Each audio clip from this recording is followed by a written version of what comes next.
I knew something was wrong the moment I pulled into my driveway and saw a strange SUV sitting in my garage like it owned the place. It wasn't my sister's car. It wasn't my neighbor's. And it sure as hell wasn't mine. The worst part? The garage door was wide open, as if the universe was showing me the absurdity of the situation in broad daylight. I had been gone for barely 8 hours, and in that short time, someone had claimed my property like a lion marking its territory. At first, I thought maybe it was a mistake. Some delivery guy using my space to turn around, maybe a confused Uber driver. But when I stepped out of my car and got a better look, my gut told me this was something else entirely.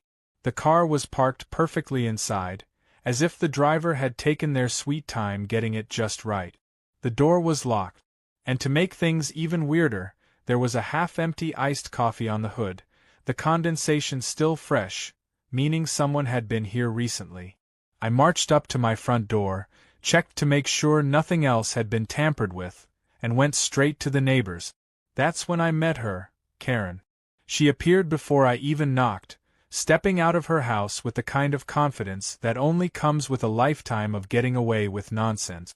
Short bob haircut, oversized sunglasses, and an expression that screamed I dare you to challenge me. Excuse me, I said, trying to keep my tone level. Do you know whose car that is in my garage? She didn't even hesitate. Yeah, it's mine. Silence. I blinked. She sipped her drink. I'm sorry, what? I parked there, she repeated, as if that somehow cleared everything up. I needed the space. I laughed, waiting for her to tell me she was joking, but she just stared at me like I was the one being unreasonable. So, you just parked in my garage? I asked, making sure I wasn't hallucinating. She scoffed. It was empty. What's the big deal? You weren't even using it. Oh, this was going to be a problem. I took a deep breath, gripping the bridge of my nose to keep myself from losing it. Karen, this is my property. You can't just park in my garage because you feel like it. She rolled her eyes. Well, I was in a hurry and your driveway was too sloped for my SUV. You have so much space, and I figured since you weren't home, what's the harm? The sheer audacity almost made me laugh. Almost. The harm is that it's illegal, I said, my patience thinning. You're trespassing. Move your car. She crossed her arms. I will. But I have errands to run, so I'll get to it later. Later. I repeated, now actually laughing in disbelief. No, you'll move it now. Karen let out an exaggerated sigh, like I was some unreasonable landlord asking for rent on time. I can't. I'm going out with my friends. Just be a good neighbor and let it be. And with that, she turned and walked back into her house, shutting the door in my face. I stood there, jaw clenched, trying to process what had just happened. I had met my fair share of entitled people, but Karen? Karen was operating on a whole different level. I could have called the police. I could have had her towed. But something about her smug little smirk as she dismissed me ignited a much pettier fire inside me. Fine. She wanted to park in my garage so badly? She could stay in my garage. Without hesitation, I walked back to my house, grabbed the garage door remote, and manually locked it from the inside. Then I secured the side door with the deadbolt, checked everything twice, and made sure there was no way in or out. And then? I packed my bags and left for a week. Now, here's where things got really interesting. What I didn't know at the time was that Karen had gone into the garage before I locked it. She must have gone back to grab something from her car, assuming she could come and go as she pleased. But with the door locked and no way to open it from the inside without the remote, she was trapped.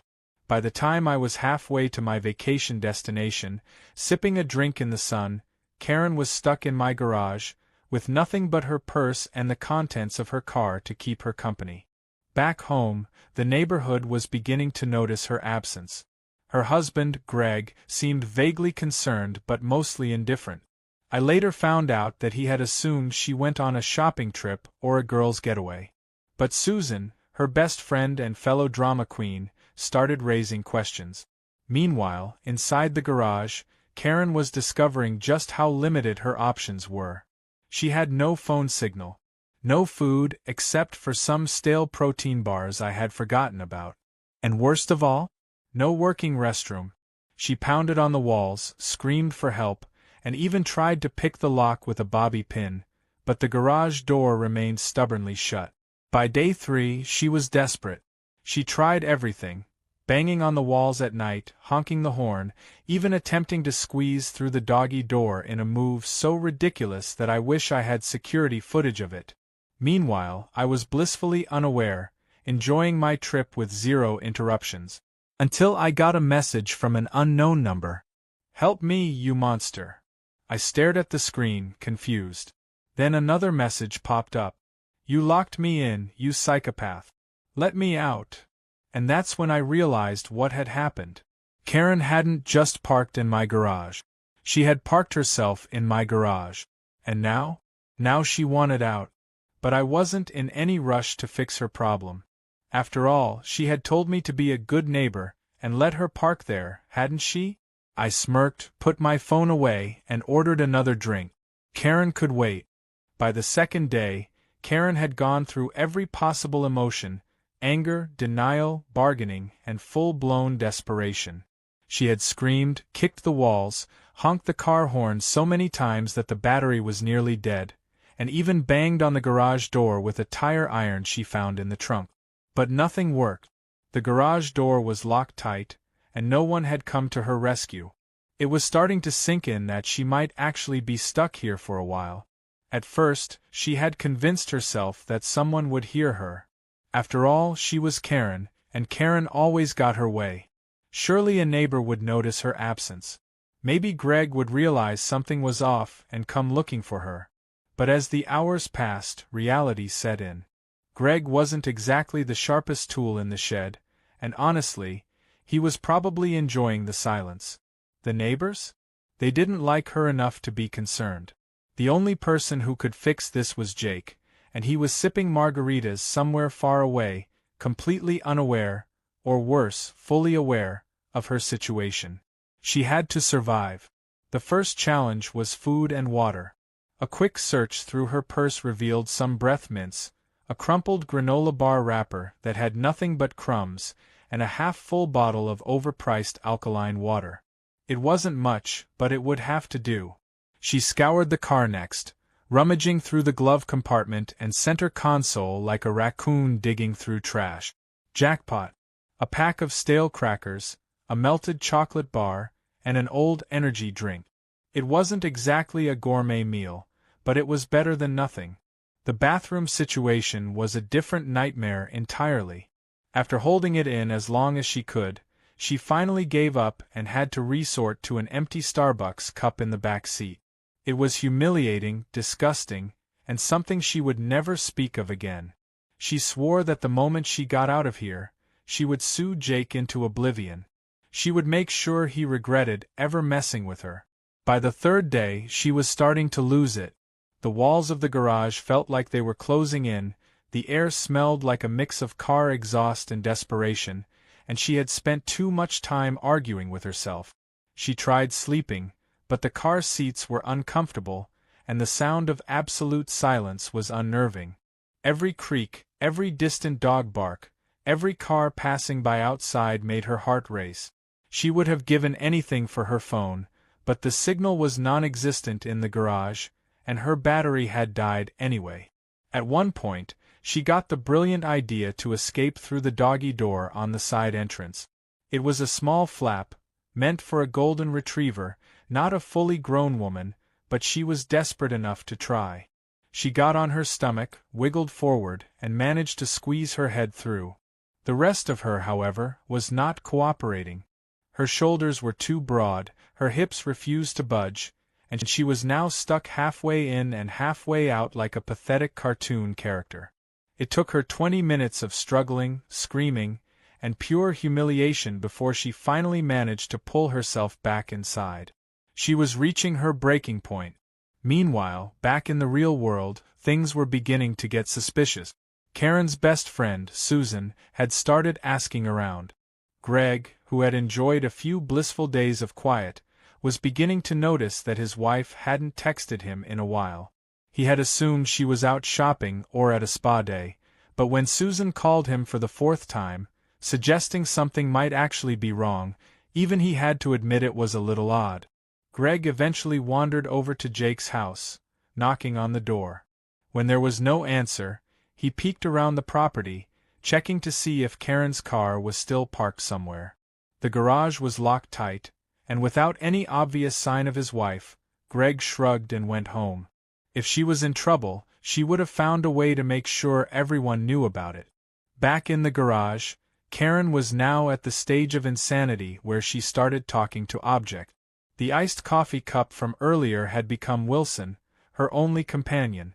She had full conversations with it, blaming Jake for her predicament, blaming Greg for not realizing she was missing, and blaming the universe for allowing this to happen to someone as important as her. Wilson, of course, had no response, which only made her angrier. Then, in a moment of desperation, she remembered something. The garage had one tiny window near the ceiling. It wasn't big enough to climb through, but maybe, just maybe, she could get someone's attention. Stacking whatever she could find, she climbed onto the hood of her car, then onto the roof, and finally reached the window. She could see the street outside. Freedom was so close, yet so far. She screamed for help, waving her arms like a mad woman, but no one was around. The only person who did walk by was Mr. Jenkins, the elderly neighbor who always wore noise-canceling headphones when he went on his daily walk. He didn't even glance in her direction. Her last hope was honking the horn again, but after draining the car battery earlier, that was no longer an option. She was stuck, defeated, trapped in a garage that, until recently, she had thought of as her personal parking space. And then, just when she had finally accepted her fate, she heard it, her phone vibrating in the cup holder. Scrambling back down, she lunged for it, praying that she had just enough battery left. The screen was dark. Dead. She cursed, shaking it, willing it to turn back on, but it was useless. She was still trapped, still helpless. Then, as if to add insult to injury, she heard the unmistakable sound of someone pulling into the driveway. Her heart leapt. Finally, someone had come to save her. But the second she saw who it was, her relief turned into pure rage. It was Jake. The garage door started to open, flooding the space with fresh air and sunlight, and as soon as it was halfway up, Karen exploded out like a bat out of hell, wild-eyed, furious, and ready to unleash every ounce of pent-up frustration. Jake, however, just stood there, sipping a drink like he hadn't just left her to rot for a week. "Well," he said, smirking, "looks like someone had an eventful time." Karen saw red. She was going to destroy him. Karen had never felt this level of rage in her life. The second she stumbled out of the garage, wild-eyed and disheveled, she barely took a breath before launching into a full-blown screaming fit. Jake, on the other hand, stood there with the most infuriatingly relaxed posture, sipping his iced coffee as if he had just come back from a casual grocery run rather than returning to a hostage he had unintentionally trapped in his garage for a week. "You absolute psychopath!" Karen screeched, her voice hoarse from days of shouting inside the enclosed space. "You locked me in there. You left me to rot. Do you have any idea what I've been through?" Jake raised an eyebrow, unfazed. I assumed you'd move your car when I told you to. Guess that didn't happen." Karen's hands balled into fists, her nails digging into her palms. She was dirty, exhausted, dehydrated, and beyond humiliated. The smell of stale energy drinks and sweat clung to her. Her once perfectly straightened bob now frizzed beyond recognition. She had spent days plotting her revenge, fantasizing about every possible way to make Jake suffer for what he had done, and now that she was finally free, she was going to make sure he regretted it. "I'm calling the cops," she seethed, jabbing a trembling finger in his direction. "You're going to jail for this. This is unlawful imprisonment. I hope you have a good lawyer, because you're done." Jake took another slow sip of his drink. "Go ahead." Karen faltered for a second. He wasn't panicked. He wasn't even remotely worried. He just pulled his phone out of his pocket and unlocked it. Want me to call for you?